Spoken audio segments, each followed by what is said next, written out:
11वां जोड़ दिया जिसमें बच्चों की शिक्षा का अधिकार भी शामिल था। तो 1976 के अंदर ये आ जाएगा आपके मौलिक कर्तव्यों को जोड़ा गया था। हाँ, ओके। पर्यावरण की रक्षा कौन से मौलिक नीति निर्देशक तत्व में शामिल है, ये बताओ। पर्यावरण की रक्षा वाला तो मूल कर्तव्य का सीधा सा प्रश्न, सरदार स्वर्ण सिंह समिति 1976, 42वां संविधान संशोधन और 10 इसमें थे। बाद में एक 11वां शामिल कर लिया गया, 86वां संविधान संशोधन अधिनियम, और वो था 2002 का 86वां संविधान संशोधन अधिनियम 2002। ये कई बार प्रश्न बनता है, वेरी वेरी इंपॉर्टेंट प्रश्न है, इतना मोस्ट है कि बार बार आता है कि मौलिक कर्तव्यों में एक और जोड़ दिया गया जहां बच्चों की निःशुल्क शिक्षा की बात कही गई है ना। 6 से 14 वर्ष के बच्चों के 6 से 14 वर्ष के बच्चों की निःशुल्क शिक्षा की बात कही गई है।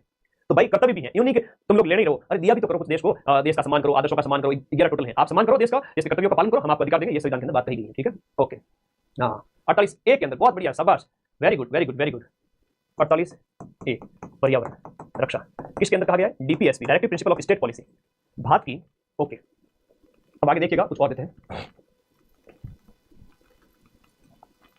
भारत की प्रभुता, एकता और अखंडता की रक्षा करने और उसे अक्षुण्ण बनाए रखने के मूल कर्तव्य को कौन से स्थान पर रखा गया है? तो ये जब आप ये मौलिक कर्तव्य पूरे पढ़ोगे तो उसके अंदर ये आएगा कि तीसरे नंबर पर ये सीक्वेंस में रखा गया है, उसकी मैं एक फोटो भी ऐड कर दूंगा। संविधान के मूल कर्तव्यों को जिसकी सिफारिश पर शामिल किया गया, तो मौलिक कर्तव्यों को सरदार स्वर्ण सिंह समिति की सिफारिश पर 1976 के अंदर शामिल किया गया, 42वां संविधान संशोधन। आप सरदार स्वर्ण सिंह समिति याद रखना, ठीक है, इसको मैंने पहले भी आपको समझा रखा है। यहाँ पर 42वां संविधान संशोधन हुआ था और उसमें सरदार स्वर्ण सिंह समिति ने अपनी सिफारिश की थी, भाई फंडामेंटल ड्यूटीज भी होने चाहिए।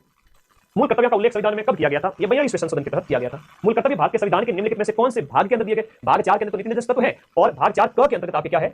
मौलिक कर्तव्य है। सरदार स्वर्ण सिंह समिति ने बिल्कुल 8 मौलिक कर्तव्य बताए थे, बाद में से 10 शामिल किए गए और 2002 के अंदर 86वें संविधान संशोधन के तहत 11वां किड्स के लिए भी शामिल कर दिया गया। ठीक है जी, इतना बहुत है, इतना करने वाला तो नौकरी लेके जाता है, मैं हकीकत बता रहा हूँ। निम्नलिखित में से कौन सी दिनांक को हरिभाऊ कृष्णराव बागड़े ने राजस्थान के राज्यपाल का पदभार ग्रहण किया? और ये राजस्थान में 45वें क्रम के राज्यपाल हैं, 45वें क्रम के। तो अभी कॉन्स्टिट्यूशन खत्म हो चुका है, कॉन्स्टिट्यूशन में संविधान की विशेषताएं, मूल अधिकार, नीति निर्देशक तत्व और संविधान कैसे बना उसके बारे में बेसिक बातें हमने पढ़ी। आज और कल चैनल को सब्सक्राइब करके रखना और टेलीग्राम ज्वाइन करके रखना, तुम्हारी जिंदगी इतनी आसान बना दूंगा, जिंदगी भर गुण गाओगे कि वाह सर, ये दिन भूलोगे नहीं। 16 से लेकर 20 सितंबर। तो कह रहा है कि हरिभाऊ कृष्णराव बागड़े हैं वो अपने कब बनते हैं? ये 31 जुलाई 2024 को आपके कलराज मिश्र की जगह पर नए बनते हैं अपने राजस्थान के राज्यपाल। कलराज मिश्र है वो आपके 44वें थे। अगला देखो, भारतीय संविधान का कौन सा अनुच्छेद है वो उपबंध करता है कि प्रत्येक राज्य के लिए एक राज्यपाल होगा? तो आपको सामान्य से अनुच्छेद वगैरह का परिचय कल वेरी ब्रीफ नोट्स के अंदर 5 घंटे में पूरा कोर्स करा दूंगा, ये मेरा वादा है। आज के कल के साथ लग देखना, 90 क्वेश्चन अगर तुम्हारा सही नहीं हो जाए ना, सीधे सीधे प्रश्न है। वॉइस प्रॉब्लम कौन बच्चा कह रहा है? वॉइस सही है क्या?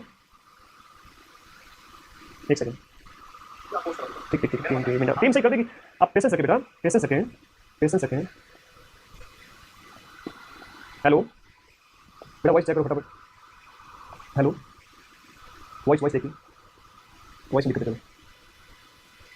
ठीक है। टेक्निकल टीम सॉल्व कर रही है, कोई इशू नहीं। ये फोन पे अपने सारे काम होते हैं, सारे बंधु लोग बहुत अच्छे हैं अपनी टीम में, बहुत सपोर्टिव है। इवन टाइपिस्ट और मैनेजमेंट टीम और सारे लोग दिन रात मेरे साथ लौट रहते हैं, दिन रात। अभी तो मैं दीपावली को उनको एक एक्स्ट्रा देता हूँ सीधी, है ना, ध्यान रखता हूँ। कोई ऐसा थोड़ी है कि खाली पानी निकालता हूँ ना। अभी दीपावली आएगी, 12 महीने की बजाय 13 महीने की सैलरी लेके जाओ, तो भाई उनकी वजह से उनका सपोर्ट है, तो उनको भी बच्चों का सपोर्ट है, तो ऐड बंद कर दी। तो मैं तो दिल का बड़ा आदमी हूँ भाई, ठीक है। अब सही आ रही है, थोड़ा ध्यान दो टीम। ओके ओके, ठीक। भारतीय संविधान का कौन सा अनुच्छेद बंद करता है कि प्रत्येक राज्य के लिए एक राज्यपाल होगा? राज्यपाल की बात है अनुच्छेद 153 के अंदर कही गई है। किसके अंदर कही गई है? अनुच्छेद 153 के अंदर कही गई है। 153 से राज्यों के बारे में प्रावधान स्टार्ट हो जाता है, ठीक है। आगे राज्य के राज्यपाल को कौन हटा सकता है? मोस्ट इंपोर्टेंट है, समझ लो, तुम्हारे पेपर में छप गया है। राज्यपाल को कौन हटा सकता है? राज्यपाल केंद्र का नुमाइंदा होता है, तो यहां पर आप कहोगे कि आपके बताओ राज्य के राज्यपाल को कौन हटा सकता है? राष्ट्रपति हटाएंगे, है ना, उनकी नियुक्ति ही इसी उद्देश्य के साथ में। बताओ, बहुत अच्छे प्रश्न है कि नियुक्ति और हटाना, ये कई सारी चीजें हैं जो आपसे पूछी जाएगी, सीधे सीधे पूछी जाएगी। यहां पर आप राष्ट्रपति करना। आगे बहुत प्यारा प्रश्न है, नेक्स्ट। राज्यपाल, विधानसभा और मुख्यमंत्री और फिर न्यायालय पढ़ेंगे, ये आपके सिलेबस में, और फिर जिला प्रशासन। प्राय कौन राज्य विश्वविद्यालयों के कुलाधिपति के रूप में काम करता है? जो राज्य के जितने भी विश्वविद्यालय हैं उन विश्वविद्यालयों का कुलाधिपति कौन होता है? राज्यपाल होता है। और आज के समय में इसका नाम चेंज करके 2025 में कुलगुरु कर दिया गया है। कुलगुरु कर दिया है 2025 में, नाम में परिवर्तन करके अब कुलाधिपति नहीं कहेंगे, इनको कुलगुरु बोलेंगे। निम्न में से राजस्थान राज्य की प्रथम महिला गवर्नर कौन थी? पहली महिला गवर्नर राजस्थान की कौन थी? बताओ, दिए गए ऑप्शन के अनुसार राजस्थान की पहली महिला गवर्नर कौन थी? कमला बेनीवाल, प्रतिभा पाटिल, प्रभा राव, मार्गरेट अल्वा। तो प्रतिभा पाटिल है इसमें, अपने प्रतिभा पाटिल, राजस्थान की पहली महिला गवर्नर प्रतिभा पाटिल। और कमला बेनीवाल भी शिक्षकों में थे, बहुत प्यारा प्रश्न है, उनके बारे में भी करूंगा, है ना। अभी निधन हुआ था 2024 में। राजस्थान में लागू कौन सा राष्ट्रपति शासन का कार्यकाल सबसे लंबा रहा? देखो 67, 77, ये जो 4 राष्ट्रपति शासन है जिनकी हम बात करेंगे आगे, तो इनके अंदर जो है आपका सबसे लंबा जो रहा, लास्ट वाला चौथा जो था 1992 वाला, भैरव सिंह शेखावत के समय वाला। तो 1992 से लेकर के वो आपका दिसंबर 92 से लेकर के 1993 के दिसंबर तक चला था, और भैरव सिंह शेखावत के समय में, है ना, बी शेखावत 1 साल से भी ज्यादा चला था। निम्न में से किसे सबसे पहले राजस्थान राज्यपाल का अतिरिक्त कार्यभार? राजस्थान के राज्यपाल का